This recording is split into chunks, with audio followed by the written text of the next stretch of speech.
Ipa bongo na minia hivi vichwa. Yupo Mazese Music anajiita Maarifa. Ni mtoto wa baba kenda lesa takuficha na bunduki warapanga kwa tunga na shinda vita. Marapa upepo kiwalani umeshavuma. Kuna mwana mbali anajiita Young Lunya. Da licha asifo mwamba yanaweza sana. Ibebe East Africa mwamba unajua kuchana. Championi wesikiliza vesi zake utapagawa. Mwanake dunga mawe anajiita Kontawa. Analendesha boti bila kushika ngalawa. You are so bad money brother for this take flower. Young Killer Msodoki Zesani hacha utambe. Nilianza kukubali ile ngoma ya Diagambe mpaka sasa una take over. Mande tu sando unajaribu kukupanda kichwani tu ajipange da. Natoka Bukoba mpaka jiji la Mihamba. Respect sana brother Farili kubanda wendo kioo cha jamii. Ipapu izidi kutamba lili niga mwanaharakati shujaa pendi michezo. Nileswa kitati zine wa mitego.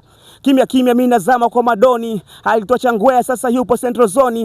Ni show kila kwa stage kama mtoni anaweza kumua nyani huko anamtazama usoni da. Pande za Shaitown naye bando MC wanamuita baba ni naye Country Wizi Mzee Kipala Babylon Busy kuna mwana anaitwa Moxie Spime naye ni mchiz Goddess Rosalie utamwona tana changanya vichwa vingi history utompata Chemical God bless dada Hudi nao wanafanya and never don't stopping this is proud for Tanzania Mameganda darasa HCMG da Boshozi zone yupo Toxic da ukitaka KO una surrender mfate stamina hata upande ndege fake lapo Moni Loma ukiongelea lapu utapigwa na Kalapina ni naye wakazi Koni Boy bongo noma ukitaka kwa Joe hakikisha huko McQueen kwa freestyle kado kitengo tu anaisoma lapcha nacha tu mara 70 kwa manengo vesi melala na nakoroma jo bongo waamini kwamba Motra ni future mawenge songa tunapanda na kushuka na ukitaka kuchokoza upigwe kisha mazishi kaisha goma sana wanamuita Nicky Mbishi yesa bana